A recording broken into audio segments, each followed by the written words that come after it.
ganahan ting area ti oh. Ate Vic, Hmm? kining area ko ganahan. Oo, kay makita ang ko ano. Bungtod ba? Mm. Makapalit ka na diri Ate Vic. Oo. Ha? Kini mo nindot ting area. Kasi nakapalit diri ate. Asa? Kining niya. Ay, butangan nila ko ano, kape. Kape man yun. Kapihan. Ah, di na tinuod kape? Ay, sayang. Uy, muni kapite. Kape mo guligitan mo. Kape-kapihan lang. Ate mo nindot area dito. Oo. Parang nasa Mindanao. Limpyo ni din na ah. Oo. Makita mo kibuk ano. Kini mo nindot area diri ah. Parang Mindanao na talaga siya. Ganito. Oh. Ay, okay kayo. Hello guys, nasa ano na kami sa tuktok ng bundok. Ate. Welcome back. Nakakita na kung area nga nindot kay makita ni mong taas kag lantawon ba? Mm. Dili oy. Kani oh. Ah, kani diri bakilid ni pagkakuam. Kanais kita na ang kay dako kay kag buwan na makita ba? Ganahan makutig na ako balay nga nasa kanang bungtod. Usa po tong bahay dito. Mabalo pag kung singgit ni mo. Madto ko. Di na kayo.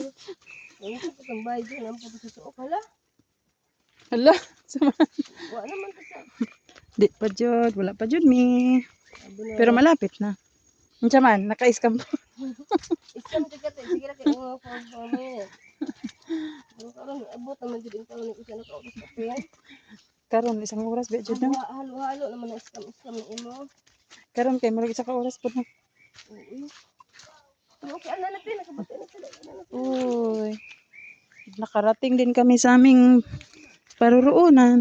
Ay kanay sa purma nila dito. Ay, dol-dol malagi mo dati. Bukol mo naglaga po balay diri diyan. Wow. Kasi katapan mo ting balay. O patay na nga buok.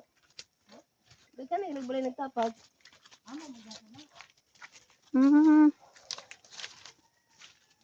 Okay naman ito. Mamalhin mo diri, mabalo mig ari ay.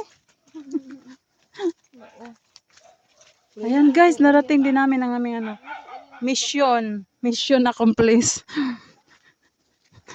Alas 3 pa kami na madaling araw pero ngayon mag alas 9 na yata. Wow. Ay, magsilingan rin mo dirite? Ha? Di mo magsilingan dire kanang kapitbahay ba? Ay mo nang balitanan? Ah. Andito na kami. Ayun, may mga ano sila tanim, Ma'am Gabi. May mga kamuting kahoy.